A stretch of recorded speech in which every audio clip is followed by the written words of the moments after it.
Tyler Webb's eyes snapped open to a world of pain and endless red sand. His head throbbed like someone had taken a hammer to it, and every breath felt like inhaling fire. The shuttle, what was left of it anyway, lay scattered across the dunes like a child's broken toy. Smoke curled up from the wreckage, black against the orange sky. He rolled onto his back and immediately regretted it. 2 suns hung overhead, turning the desert moon of Drakkar 7 into an oven. His flight suit was already soaked through with sweat, and he'd only been conscious for maybe 30 seconds. Tyler's training kicked in. Check for injuries. Nothing broken, just bruised. Check for supplies. His emergency pack had somehow stayed strapped to his chest during the crash. He fumbled it open with shaking hands. 1 protein bar. 1 signal flare. 1 standard issue canteen. He unscrewed the cap and took a small sip. The water was warm, tasted like plastic, and was the most beautiful thing in the universe right then. He forced himself to stop after 1 mouthful. 2 liters, maybe less. The rescue beacon was transmitting, but out here in the frontier systems, it could be days before anyone picked it up. 3 days minimum, the manual said. He did the math in his head. In this heat, drinking carefully, he might last 36 hours. That's when he heard it. A sound that didn't belong in this dead place. Crying. Weak and desperate, like a wounded animal. Tyler pushed himself to his feet, legs wobbling. Every instinct screamed at him to stay put, conserve energy, wait for rescue. But that sound, it was a kid. He'd bet his life on it. He stumbled toward a formation of black rocks jutting out of the sand like broken teeth. The crying got louder. Behind the largest boulder, he found something that made him forget about his own pain entirely. A child lay pinned under a twisted piece of metal, looked like part of a Drakkari scout ship.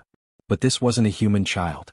The kid had scales that shimmered copper in the harsh sunlight, small horns curling back from his forehead, and wings, torn and bleeding, folded against his back. A dragon kid. One of the Drakkari.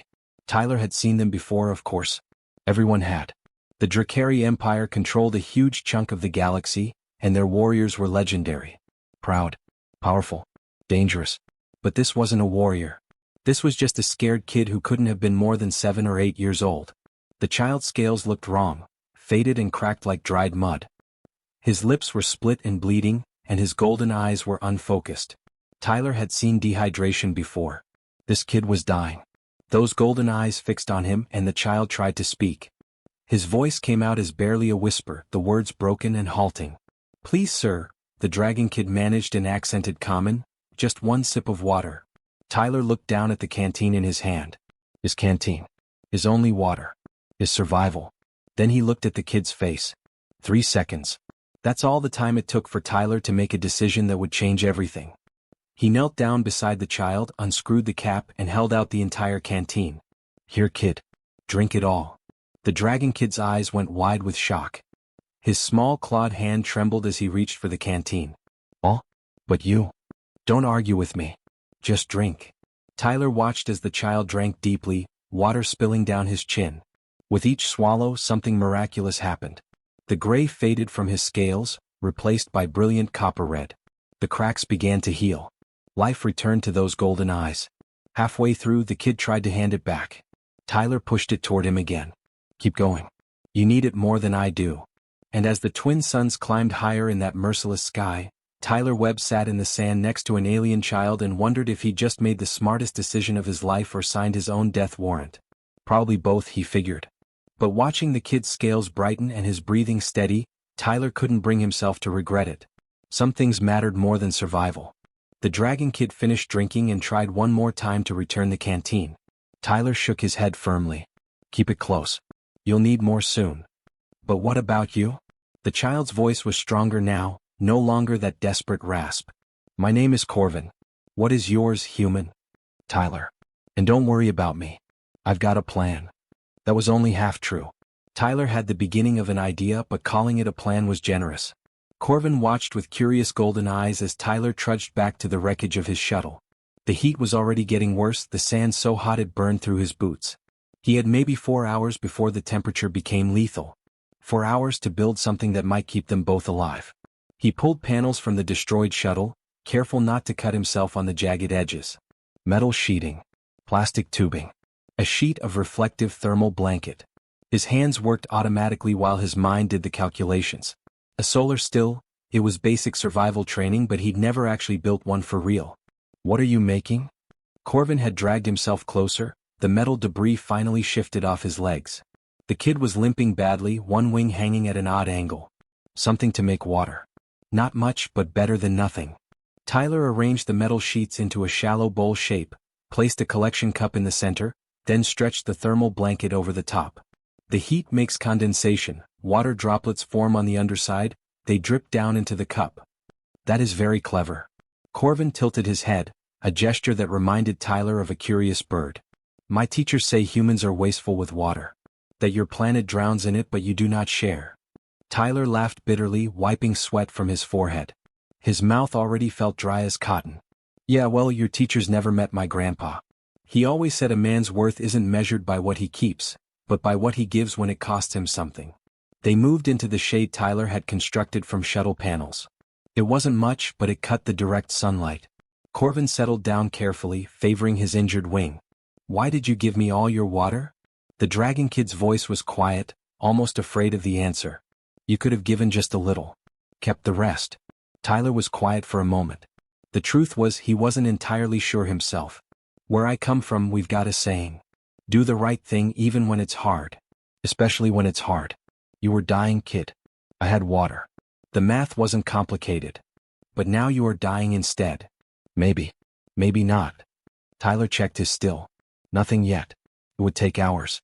Besides, you're just a kid. Kids get priority. That's just how it works. Corvin's scales rippled with an emotion Tyler couldn't read. In the Drakari Empire, the strong take what they need. The weak suffer. It is the way of survival. Sounds lonely. It is. Corvin's admission was barely a whisper. As the day dragged on, Tyler felt himself getting worse. His head pounded. His vision blurred at the edges. His hands trembled when he tried to adjust the solar still. By his estimate, they might get half a cup of water by nightfall. Maybe. Corvin noticed. You should have kept the water. Probably. But then I'd have to live knowing I let a kid die when I could have helped. That's a different kind of death, Corvin. A slower one. The dragon kid didn't respond, but his golden eyes stayed fixed on Tyler's face, like he was trying to memorize something important. When the twin suns finally began to set, the temperature dropped fast. Desert moons were like that, scorching by day, freezing by night. Tyler started shivering almost immediately, his dehydrated body unable to regulate temperature properly. His teeth chattered so hard he bit his tongue. That's when Corvin moved closer.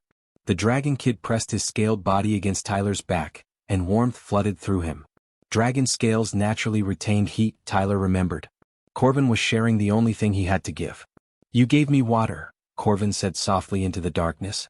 I give you warmth. It is not equal, but it is something. Tyler wanted to say thank you, but his throat was too dry. Instead, he just nodded, feeling the kid's steady breathing against his spine. They sat like that through the night. A human and a dragon kid, two beings from opposite ends of the galaxy, keeping each other alive under alien stars. And Tyler thought maybe his grandpa had been right all along. Maybe giving when it cost you everything was exactly what made you human. Even if it killed you. Tyler woke on the second day feeling like death warmed over. His lips were cracked and bleeding. His tongue felt like sandpaper. Every joint in his body ached, and his head throbbed with each heartbeat. Corvin was already awake, checking the solar still with careful claws.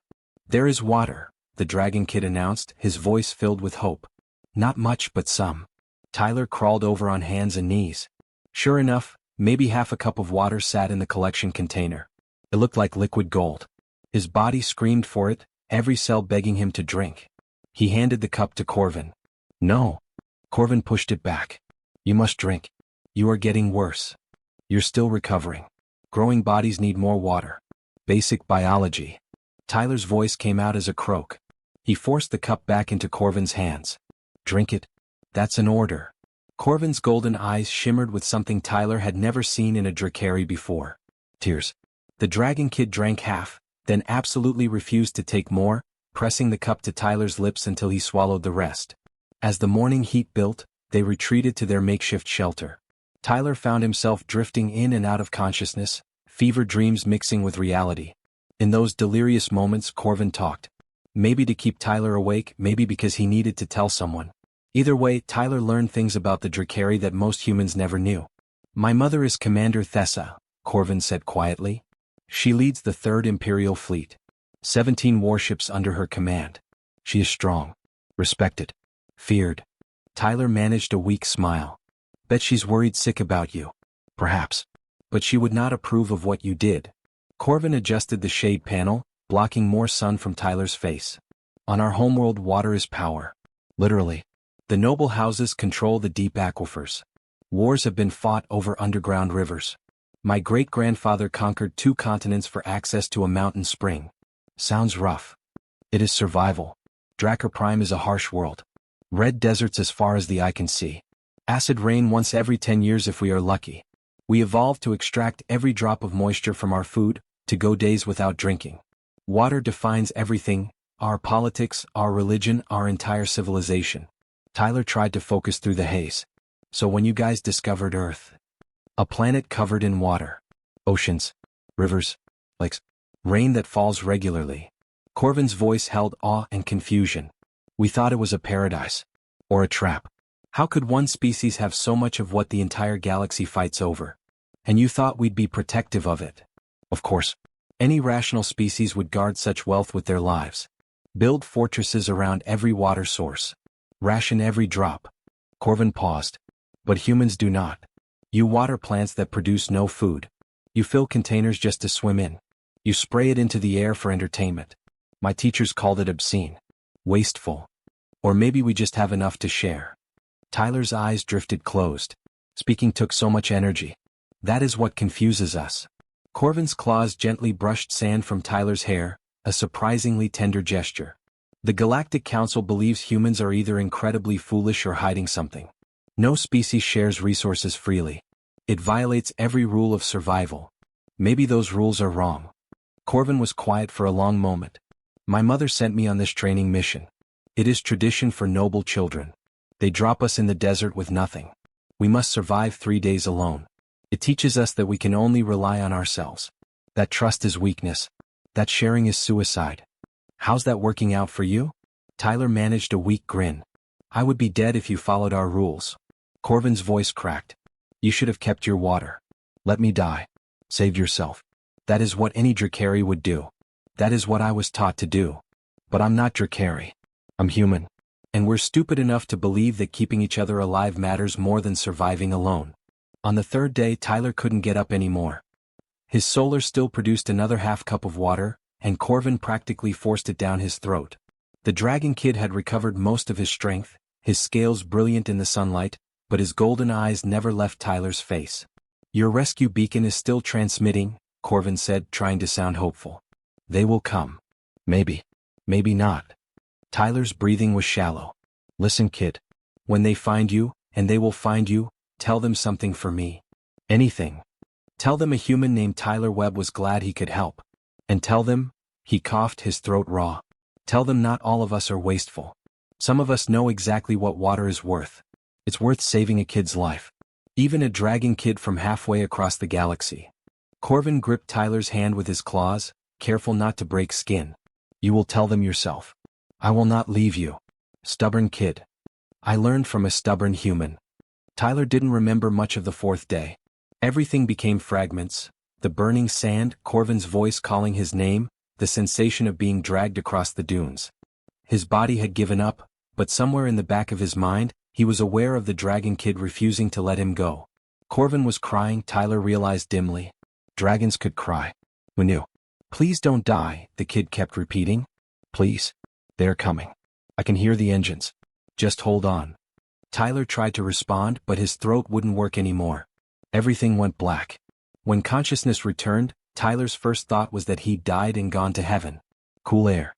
Soft surfaces. The gentle hum of medical equipment. Then pain crashed through him like a wave and he knew he was definitely still alive. Dead people didn't hurt this much. He opened his eyes slowly. White ceiling. Medical pod. 4 lines running into both arms, pumping fluids back into his destroyed body. For a moment he just lay there, grateful to be breathing. He wakes. The voice was deep, resonant, and definitely not human. Tyler turned his head carefully. Standing beside his medical pod was the largest Drakkari he'd ever seen. Scales the color of deep space, scarred from countless battles.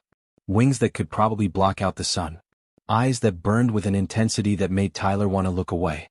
This was a warrior, a commander, someone who'd built their reputation on strength and violence. Commander Thessa. Had to be. My son tells an interesting story, she continued, her accent making the words sound formal and precise. A human pilot. A crashed shuttle. One canteen of water. Tyler's throat was too dry to speak. As if reading his mind, the commander picked up a glass of water from the side table and held it to his lips. He drank carefully, the cool liquid almost painful as it went down. Where's Corvin? Tyler managed to croak out. Outside. He refuses to leave. Has been standing guard at your door for 6 hours. Something that might have been amusement flickered across her reptilian features. My son can be quite stubborn when he chooses. He's a good kid. He is alive because of you. Commander Thessa set the glass down, her massive clawed hands surprisingly gentle. The medical team analyzed your condition when we brought you in. You were perhaps 4 hours from death. Complete organ failure. Your body had consumed itself trying to survive. Tyler tried to shrug, but even that was too much effort. Just did what anyone would do. No. Her voice was firm. That is where you are wrong, human. That is what we need you to understand. No one does what you did. Not in the Drakari Empire. Not in the Galactic Federation. Not anywhere in known space. She pulled up a chair, specially reinforced for her size, and sat down. For the first time, Tyler noticed she wasn't wearing her military uniform. Just simple robes like any worried parent. I accessed your shuttle's logs. Your emergency canteen had tracking data. I saw everything. Commander Thessa's voice dropped lower. You gave my son 2 full liters of water. Your only water. In a desert environment with no guarantee of rescue. By every calculation, by every rule of survival, you should have rationed it. Given him a few sips. Kept the rest. He was dying. So were you. Yet you chose him. She leaned forward. In Drakari culture, this is incomprehensible. We are taught from hatching that survival is individual. That the strong endure and the weak perish. That sharing resources in scarcity is suicide. My son was on a training mission specifically designed to teach him these lessons. Tyler met her burning gaze. And what lesson did he learn instead? For a long moment, Commander Thessa was silent. Then she reached into her robes and pulled out something small and black. A crystal medallion carved with symbols Tyler couldn't read. This is the mark of Theros. In our language, it means the one who gives fire in darkness. She placed it carefully on Tyler's chest. It has been awarded 17 times in 3,000 years of Drakari history. Always to warriors who sacrifice themselves saving their squadrons. Never to an outsider. Never to a human. I'm not a warrior. No. You are something we have no word for in our language. Commander Thessa stood, her wings spreading slightly. Corvin tried to explain it to me. He says humans call it humanity. The ability to choose compassion over survival.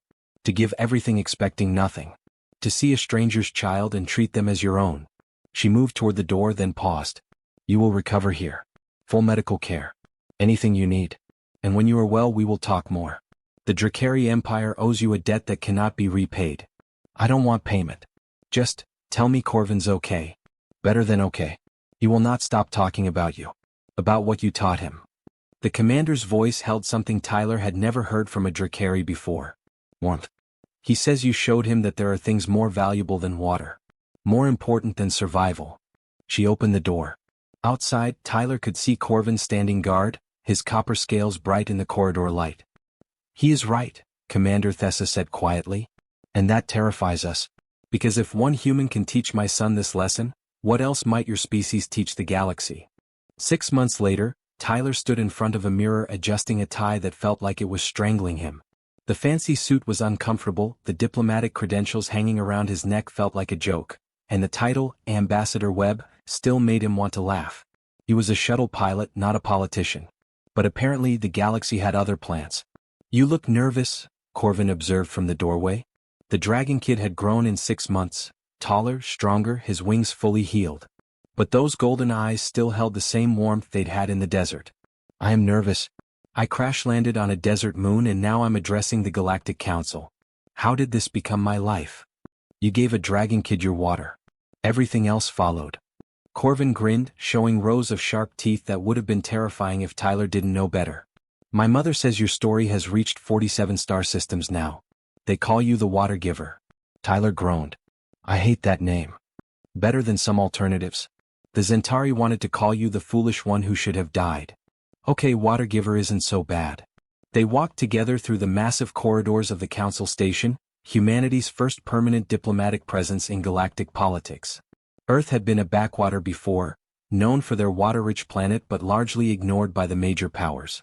Now, suddenly, everyone wanted to talk to humans. Wanted to understand them. The council chamber was enormous, designed to accommodate dozens of different species.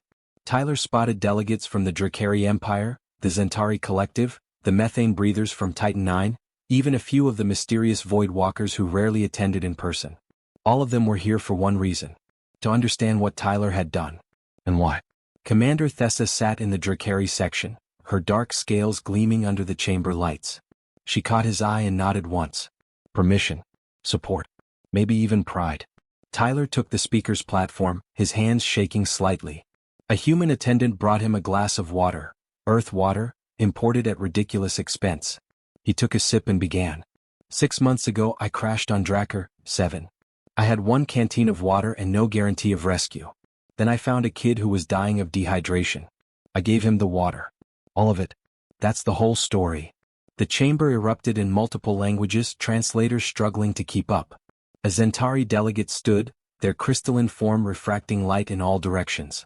This makes no strategic sense, they said flatly. You decreased your survival probability by 97%. For a member of a different species. A potential enemy. He wasn't an enemy. He was a scared kid. Tyler's voice was steady now. And yeah, maybe it didn't make strategic sense. But where I come from, we don't calculate the value of a life based on survival probabilities. Another delegate spoke up, this one from a species Tyler didn't recognize. Your planet has abundant water. Perhaps this generosity comes easily when resources are plentiful. Tyler shook his head. That's what everyone keeps saying. That humans can afford to be generous because we're rich in water. But that's backwards. We're not generous because we have water. We learn to share water, and that's why we have abundance. He paused, letting that sink in. My grandfather grew up in a place called West Texas. Dry country. Water was precious. But you know what he taught me? He said the families who shared their wells during droughts always had water. The ones who hoarded, who put up fences and hired guards, their wells ran dry. Not because of theft, but because they stopped learning from each other. Stopped cooperating. Stopped caring. Corvin had moved to stand near the platform, his presence a living reminder of what this was really about. The Drakari have been teaching their children that sharing is weakness for 3,000 years, Tyler continued. And in those 3,000 years, they've fought 17 major water wars. Millions dead. Whole planets devastated. All over the idea that resources are scarce and must be hoarded. Commander Thessa stood. The human speaks truth. We have made survival into a religion. And it has cost us dearly. Tyler nodded his thanks. Earth isn't perfect. We fought our own stupid wars. Made our own mistakes. But somewhere along the way most of us learned something important. Generosity isn't weakness. It's investment. When I gave Corvin my water, I wasn't being stupid or suicidal. I was betting that keeping him alive mattered more than my own fear. And if rescue had not come, the Zentari asked, you would have died. Yeah, I would have. But Corvin would have lived. And honestly, I can live with that trade. Or die with it, I guess. The chamber fell silent. Tyler could see delegates conferring with each other, some looking confused, others thoughtful, a few even nodding. The Drakari Empire has begun cultural reforms, Commander Thessa announced. Starting with our military academies. We are teaching a new concept, cooperation over competition. Sharing over hoarding. We are calling it the Canteen Doctrine. She gestured to Corvin. My son carries the original canteen everywhere. Not as a trophy but as a reminder. A reminder that sometimes the most strategic thing you can do is give everything away. Tyler saw it then. Corvin pulled the battered canteen from his pack, holding it up for the entire council to see. The same canteen that had started everything. A human delegate stood from Earth's section. We've received 17 formal requests for water-sharing technology. Not purchases. Requests for free exchange of information. The galaxy is ready to learn. Tyler smiled.